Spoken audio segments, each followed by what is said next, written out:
1934년 조지아주 레이번 카운티의 한 민간 요법 할머니는 골든실 뿌리, 가슴 찜질약, 그리고 침대 시트로 만든 증기 텐트만으로 아이의 폐렴을 치료했습니다.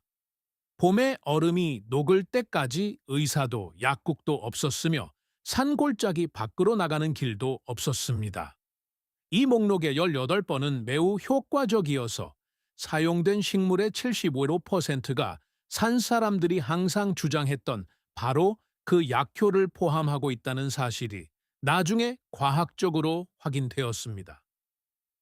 7번은 단 1와트의 전기도 없이 에팔레치아의 기나긴 겨울 내내 고기를 먹을 수 있게 보존해 주었습니다. 이 25가지 생존 비법은 어떤 교과서에도 기록되지 않았습니다. 가장 가까운 의사를 만나려면 노새를 타고 이틀을 가야 했던 시절, 이 비법들은 할머니에게서 손주에게로 전해졌고 현관에서 속삭여졌으며 부엌에서 실천되었습니다. 4번은 너무나 흔해서 정부가 이를 금지했을 때 지역사회 전체가 유일한 약을 잃을 정도였습니다. 톱 25, 털곰나방 애벌레로 겨울 날씨 읽기 매년 10월 남부 에팔레치아의 산골짜기 전역에서 어르신들은 털곰나방 애벌레를 잡아 갈색띠의 너비를 관찰하곤 했습니다. 가운데 갈색띠가 넓으면 온화한 겨울을 의미했고 몸통이 대부분 검은색이면 혹독한 추위와 폭설을 알리는 신호였습니다. 가족들은 애벌레가 알려주는 바에 따라 땔감 공급과 식량 비축을 계획했습니다. 아이들은 첫 번째 애벌레를 찾기 위해 앞다투어 달렸고 그것을 전리품처럼 집으로 가져왔습니다. 서너 마리의 애벌레가 모두 좁은 갈색띠를 보이면 사람들은 누가 시키지 않아도 장작을 추가로 팼습니다. 현대 곤충학자들은 이 띠가 다가올 겨울이 아니라 이전 겨울의 혹독함과 실제로 상관관계가 있다는 것을 발견했지만 산 사람들은 날씨 패턴이 반복된다는 것을 이해하고 있었습니다. 그들은 기후의 생물학적 기록을 읽고 있었으며 이는 준비되지 않은 사람들의 목숨을 앗아가는 겨울 동안 가족들을 살아남게 하기에 충분할 만큼 효과적이었습니다. 톱 24. 가죽바지, 콩통조림병이 산골에 보급되기 전 여성들은 껍질콩을 실에 꿰어 오두막 석가래에 매달아 말리는 방식으로 보존했습니다. 말린 콩깍지가 가죽처럼 질겨지고 갈색으로 변해 부엌 위로 긴 화환처럼 매달려 있었기 때문에 사람들은 이를 가죽 바지 leather breeches라고 불렀습니다. 겨울이 오면 할머니는 한 움큼을 밤새 물에 불린 다음 소금에 절인 돼지고기와 함께 몇 시간 동안 푹 끓이곤 했습니다. 다시 수분을 머금은 콩은 신선한 콩에서는 결코 맛볼 수 없는 깊고 스모키하며 농축된 풍미를 지니고 있었습니다. 건조 과정에서 당과 아미노산이 농축되어 오늘날 식품 과학자들이 가벼운 마이야르 반응이라고 부르는 현상이 일어났습니다. 증조 할머니는 화학적 원리는 몰랐지만 그저 그것이 고향의 맛이라는 것을 알고 계셨습니다.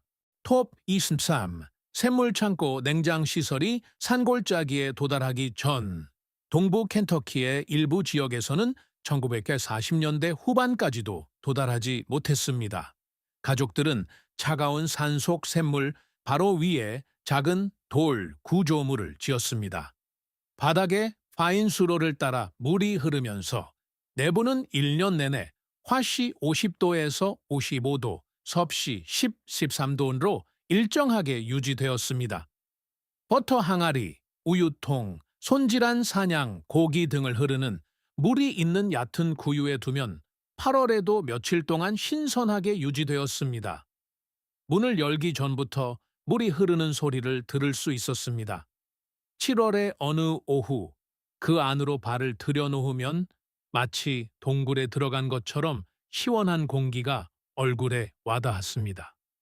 할머니는 더운 오후에 그 안에서 버터를 저어 만들기도 했는데 서늘한 온도 덕분에 버터가 더 빨리 굳었기 때문입니다. 어떤 샘물 창고에는 벽에 깎아 만든 돌 선반이 있어서 그곳에서 둥근 치즈를 숙성시키고 밀봉된 라드 돼지기름, 병들을 가지런히 세워두었습니다. 아이들은 샘물을 절대 흙탕물로 만들지 말라는 경고를 받았습니다. 샘물 창고가 오염되면 물이 다시 맑아질 때까지 온 가족이 냉장 보관 없이 지내야 했기 때문입니다. 그 작은 건물은 오두막 다음으로 농장에서 가장 중요한 구조물이었습니다. 마침내 전기가 들어왔을 때 샘물 창고는 도구 창고가 되었지만 채소와 유제품을 보관하는 데는 그 어떤 냉장고보다 성능이 좋았고 유지비도 전혀 들지 않았습니다. 톱 22. 달의 징조에 따른 파종 에팔레치아 농부들은 스코틀랜드계 아일랜드 이주민들이 대서양을 건너 가져오고 체로키족의 지식으로 다듬어진 복잡한 음력 파종 달력을 따랐습니다. 뿌리 작물은 달이 보이지 않는 그물에 심었고 잎이 채소는 달이 차오를 때 심었습니다. 울타리 기둥은 새 달, 초승달, 이 뜰 때 세웠는데 달이 어두운 시기에 자른 나무가 부패에 강했기 때문입니다. 통 안에서 고기가 수축하는 것을 막기 위해 돼지 도축은 특정 징조가 있을 때만 이루어졌습니다. 현대 농업 연구에 따르면 달의 주기가 토양 수분에 실제로 영향을 미치는 것으로 나타났으며 스위스의 한 식물학 연구에서는 달의 위상에 따라 발화율에 측정 가능한 차이가 있음을 발견했습니다. 산 사람들은 과학이 확인하는데 수세기가 걸린 달과 지하수 사이의 중력 관계를 이미 관찰하고 있었던 것입니다. 톱 11. 관솔 패트우드돌로 불피우기 겨울 기온이 영하로 뚝 떨어지는 고지대에서 가족들은 다른 어떤 것으로도 불이 붙지 않을 때 관솔 패트우드에 의지해 불을 피웠습니다. 관솔은 죽은 소나무 그루터기에서 나오는데 수년 동안 부패하는 과정에서 수지가 농축되어 심재가 천연 불쏘시개로 변한 것입니다. 할아버지께서는 오래된 그루터기까지 걸어가 손도끼로 얇은 조각들을 쪼개어 주머니에 넣고 집으로 가져오시곤 했습니다. 억수같이 쏟아지는 비 속에서도 관솔은 성냥 한 개비만 있으면 불이 붙었습니다. 다른 사람들이 산삼밭을 지키듯 가족들은 자신들의 관솔 그루터기를 지켰습니다. 현대의 생존 전문가들은 관솔 한 묶음을 10달러에 팔지만 상한 지역 가족들은 그루터기에서 그루터기로 물려주며 이를 무료로 얻었습니다. 토아피시, 산마늘, RM파에 수확 염장 돼지고기와 말린 콩으로 5개월을 보낸 후 숲의 바닥을 뚫고 나오는 첫 번째 야생 식량은 화렵수림 아래 빽빽한 군락을 이루며 자라는 톡 쏘는 맛의 야생 부추인 산마늘 람프였습니다. 할머니께서는 증조 할머니로부터 물려받은 지식으로 그 군락이 숨겨진 곳을 정확히 알고 계셨습니다. 할머니는 군락이 다시 자랄 수 있도록 조심스럽게 파내어 3분의 1만 채취하셨는데 이는 지속 가능한이라는 단어가 사용되기 수세기 전에 체로키족이 정착민들에게 가르쳐준 보존 관행이었습니다. 산마늘은 베이컨 기름에 볶거나 달걀과 함께 스크램블로 만들어 먹었으며 그 냄새가 너무 강해서 산마늘로 저녁을 먹고 학교에 간 아이들은 때때로 집으로 돌려보내지기도 했습니다. 4월이면 마을 전체가 산마늘 만찬을 열었고 교회 마당에 진동하는 그 냄새는 겨울이 공식적으로 끝났음을 알리는 선언과도 같았습니다. 훗날 영양학은 산마늘이 온스당 오렌지보다 더 많은 비타민C를 함유하고 있으며 상한 지역의 겨울 식단에서는 거의 찾아볼 수 없는 미네랄인 셀레늄을 다량 함유하고 있다는 사실을 확인했습니다. 산마늘의 유황화합물은 천연 봄철 강장제 역할을 하여 비타민이 부족했던 수개월의 식사 후 면역 체계를 강화해 주었습니다. 터없이 수구, 벌에 쏘였을 때 바르는 담배 찜질약 정원에서 맨발로 있다가 말벌에 쏘였을 때 할머니께서는 씹는 담배를 꺼내어 물기를 적신 다음 쏘인 부위에 꾹 눌러 바르셨습니다. 몇 분 안에 붓기가 가라앉았습니다. 체로키족은 유럽인들과 접촉하기 훨씬 전부터 담배를 의학적으로 사용했습니다. 현대 연구에 따르면 담배의 알칼로이드 성분을 국소적으로 바를 경우 진정한 한겸증 효과가 있음이 확인되었습니다. 니코틴은 가벼운 진통제 및 혈관, 수축제 역할을 합니다. 당신은 그것에 의문을 제기하지 않았습니다. 그저 담배를 씹어서 쏘인 곳에 찰싹 붙이고는 계속 일했습니다. 에팔레치아의 할머니들은 가장 가까운 의사가 비포장 산길을 넘어 30마일이나 떨어져 있던 지역 사회의 의료 시스템이었습니다. 이 여성들은 아기를 받고 뼈를 맞추고 숲 바닥에서 채취한 식물로 폐렴을 치료했습니다.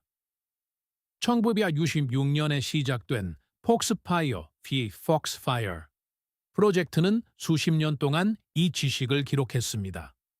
그들이 발견한 것은 미신이 아니라 일관된 의학적 전통이었습니다.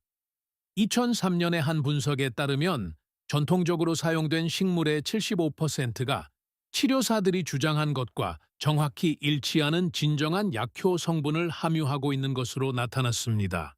톱 17. 열린 상처에 바르는 꿀 상한 지역 가족들은 벌집에서 가짜낸 생꿀을 베인 상처나 화상 부위에 발랐습니다. 할머니께서는 끓인 물로 상처를 닦고 꿀을 두껍게 펴 바른 뒤 깨끗한 천으로 감싸 하루에 2번씩 붕대를 갈아주셨습니다. 상처가 감염되는 일은 드물었습니다. 현대 과학은 이제 생꿀이 대부분의 박테리아가 생존할 수 없는 자연적인 산성 및 과산화수소 방출 환경을 조성한다는 사실을 확인해 줍니다. 꿀의 높은 당 농도는 삼투압 작용을 통해 박테리아 세포를 탈수시킵니다.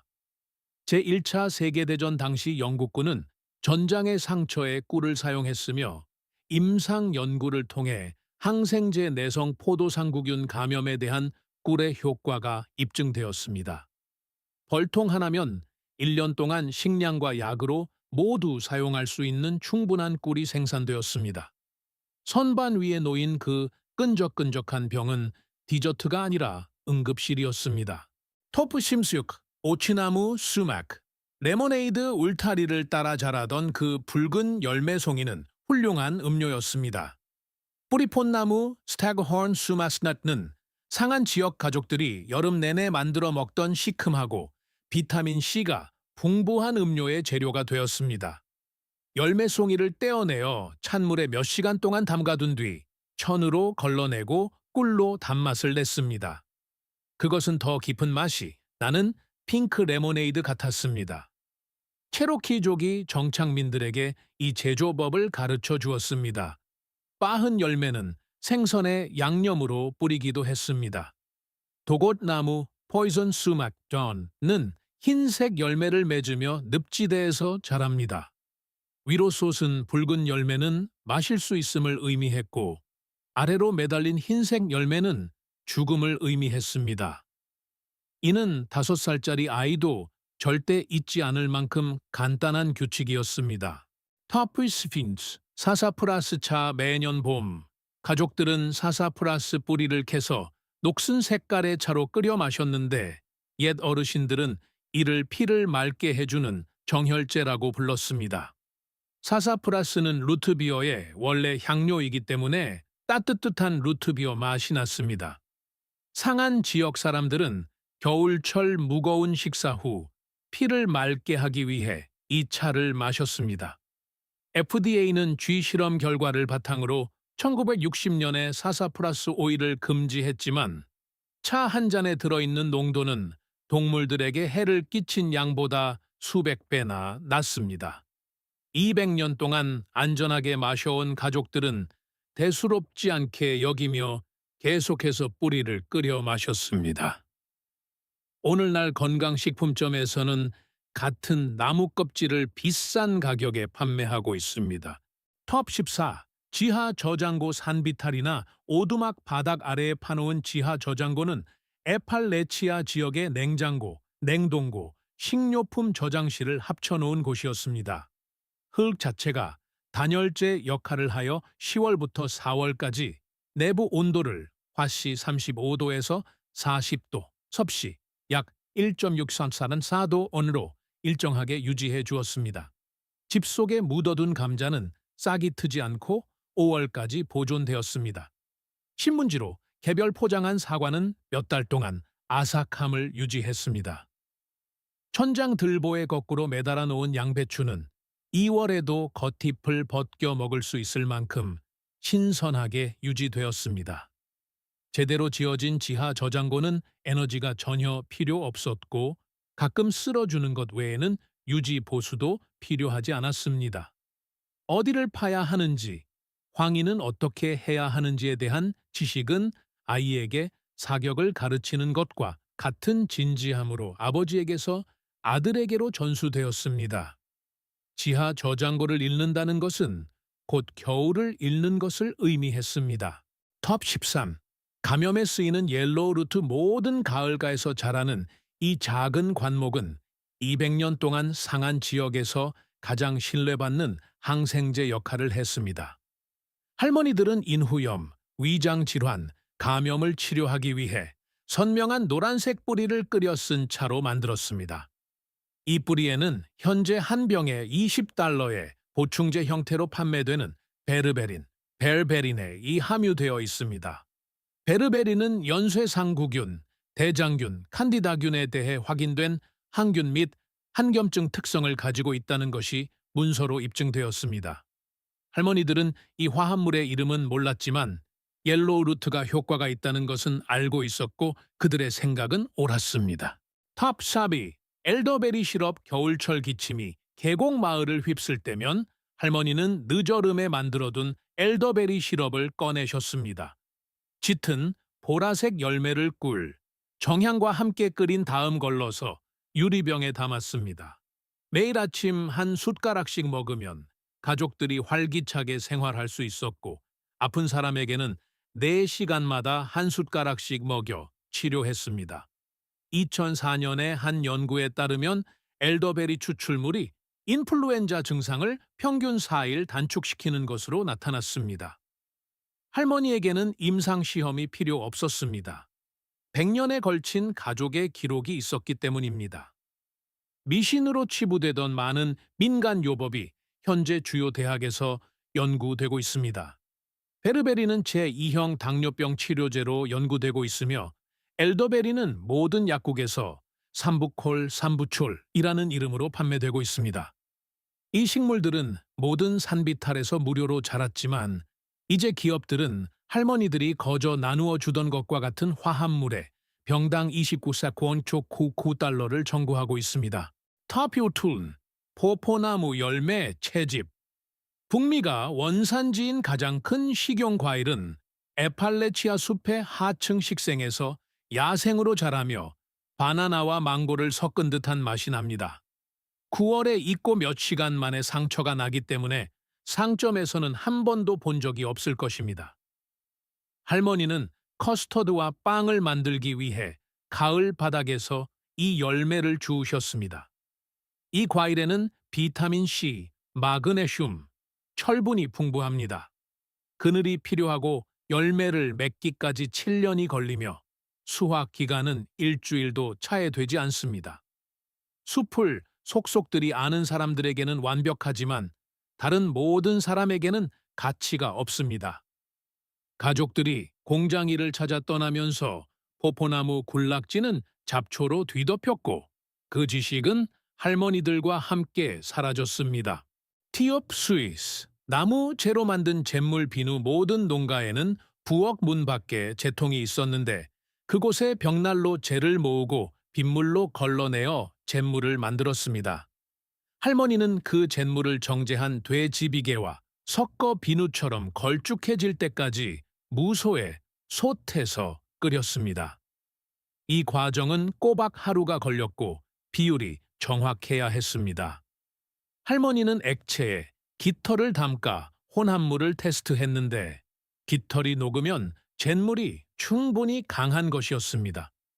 이 수제의 비누는 옷, 그릇, 바닥, 상처 등 모든 것을 닦아냈습니다. 알칼리성 함량이 높아 자연적으로 항균 작용을 했습니다. 시판 비누가 저렴해지면서 재통은 사라졌지만 옛날 잿물 비누는 상자째 파는 그 어떤 제품보다 세정력이 뛰어났습니다. 터8. 훈제장 11월 말 돼지를 잡은 후 가족들은 햄과 베이컨을 소금에 절인 다음 히코리 나무나 사과나무가 몇 주 동안 연기를 내며 타오르는 작은 건물에 매달아 두었습니다. 연기는 고기 표면에 항균 화합물을 입혔고 열은 수분을 빼냈습니다. 제대로 훈제된 컨트리 햄은 상하지 않고 1년 이상 매달아 둘 수 있었습니다. 핵심은 온도 조절이었습니다. 너무 뜨거우면 지방이 녹아내리고 너무 차가우면 연기가 스며들지 않았습니다. 할아버지는 종교 의식을 치르듯 그 불을 유지했습니다. 이 화학적 과정에는 박테리아 증식을 억제하는 연기 속에 포르말데히드와 페놀 화합물이 관여합니다. 제대로 훈제된 돼지 한 마리는 6인 가족을 거의 1년 동안 먹여 살렸습니다. 옛날 어르신들은 50야드 밖에서도 냄새만으로 이웃이 어떤 나무를 사용했는지 알 수 있었습니다. 톱7. 항아리에 담긴 사워크라우트 비타민 보충제나 감귤류 배송이 있기 전 에팔레치아 가족들은 발효된 양배추로 겨울철 괴혈병을 이겨냈습니다. 할머니는 양배추 한 통을 통째로 채 썰어 독이 항아리에 소금과 겹겹이 쌓은 뒤 즙이 우러나올 때까지 찧었습니다. 3주에서 6주에 걸쳐 유익한 유산균이 양배추를 사우어크라우트로 변화시켰습니다. 그 항아리는 11월부터 3월까지 가족의 비타민 공급원이었습니다. 발효 과정은 실제로 비타민C 함량을 높이는 동시에 프로바이오틱스를 생성합니다. 아이들은 콩이나 빵에 얹어 먹거나 항아리에서 바로 꺼내 먹었습니다. 현대의 의사들은 이제 장 건강을 위해 발효식품을 권장하는데 이는 할머니가 $2짜리 양배추와 소금 한 꼬집으로 실천했던 것과 같은 개념을 홍보하는 것입니다. 톱6.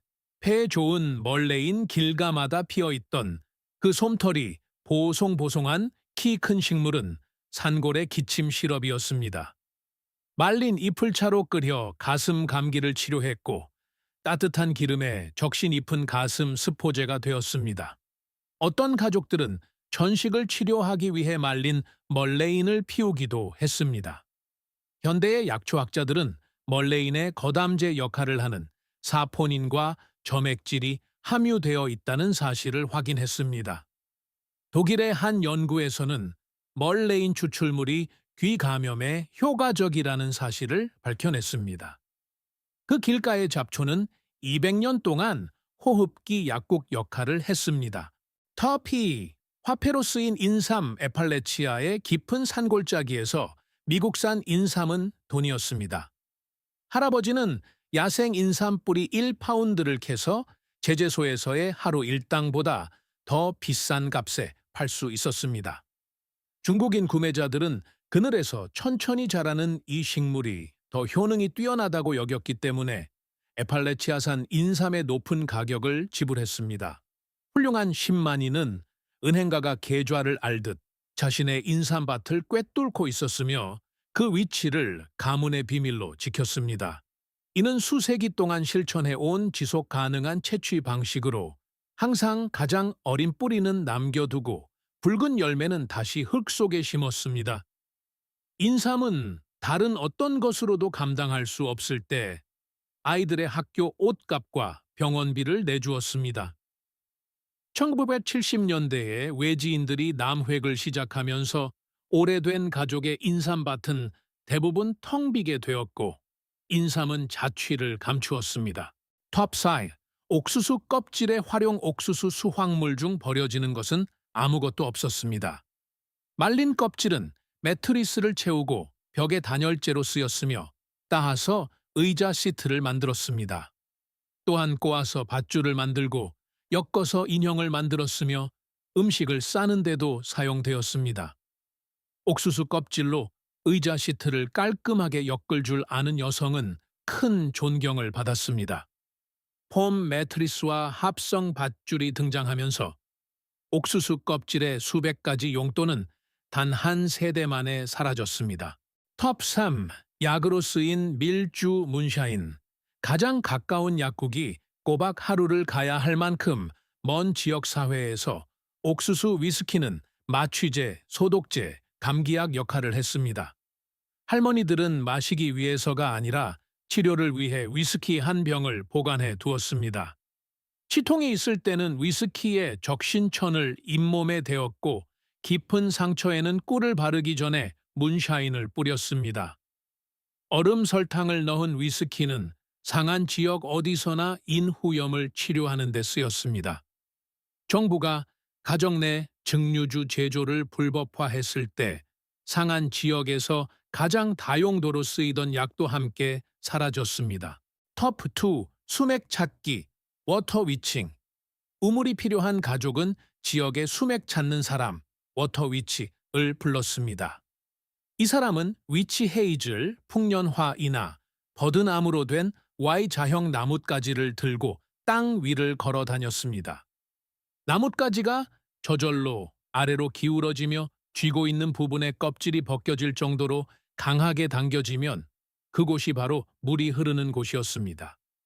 가족들은 나뭇가지가 가리키는 곳을 팠고 거의 항상 물을 발견했습니다. 회의론자들은 이를 거짓으로 밝혀내려 하지만 1990년 독일의 한 연구에 따르면 소수의 수맥 탐지자 다우저들이 우연의 일치를 훨씬 뛰어넘는 확률로 일관되게 지하수를 찾아냈다고 합니다. 상한 지역 사람들은 이러한 논쟁에는 관심이 없었고 오직 물에만 관심이 있었습니다. 이 기술은 집안 대대로 전해 내려오는 것으로 아무에게나 가르칠 수 없는 재능이라고 여겨졌습니다. 터프요드 특징 표시의 원리, Doctrine of Signatures와 할머니의 약국 에팔레치아 생존의 중심에는 입에서 입으로 전해 내려온 완벽한 식물 의학 체계가 있었습니다.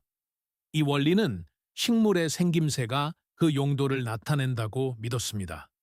예를 들어 우산이기 리버워트 온튼는 간 리버 질환을, 폐장초 룽워트는 호흡기 룽 질환을 치료하고 혈근초 블러드루트는 피블러드를 맑게 한다는 식입니다. 이러한 치료법들을 실험실에서 테스트해 본 결과 대다수가 전통적인 용도에 맞는 활성 화합물을 함유하고 있었습니다. 할머니들은 수세기에 걸친 경험적 관찰의 결과를 물려받은 것이었습니다. 이 전통은 체로키족, 스코틀랜드계 아일랜드인, 독일인, 아프리카계 미국인의 지식을 융합하여 에팔레치아만의 독특한 무언가로 만들어냈습니다. 할머니들이 세상을 떠나고 손주들이 도시로 이주하면서 그 지식은 땅속으로 묻히고 말았습니다. 어떤 책도 이 모든 것을 담아내지 못했습니다. 그것은 기억 속에 살다가 침묵 속에 죽어갔습니다. 하지만 이를 믿었던 가족들에게 그 기록되지 않은 약국은 거칠고도 아름다운 땅에서 여러 세대를 살아남게 해주었습니다. 이번 주에 딱 하나만 시도해 보세요. 사사플라스 차를 끓이거나 수맛, 열매를 따본 다음 돌아와서 할머니가 틀렸다고 말해 보세요. 어떤 것을 시도해 볼 것인지 댓글로 공유해 주세요. 이것들은 미신이 아니었습니다. 200년 동안 한 문화를 살아 숨쉬게 한 생존 시스템이었습니다. 여러분의 조상들은 알고 있었고 이제 여러분도 알게 되었습니다. 상한 지역의 지혜와 잃어버린 역사에 대한 이 이야기들이 뒷마당의 식물을 바라보는 여러분의 시각을 바꾸어 놓았다면 이 영상에 좋아요를 누르고 구독해 주세요. 저희는 현대 사회가 묻어버리려 했던 유산을 발굴하는 데 헌신하고 있습니다. 과거를 기억함으로써 미래를 위한 씨앗을 심어봅시다. 고대 비밀의 다음 보물창고가 곧 열릴 것입니다.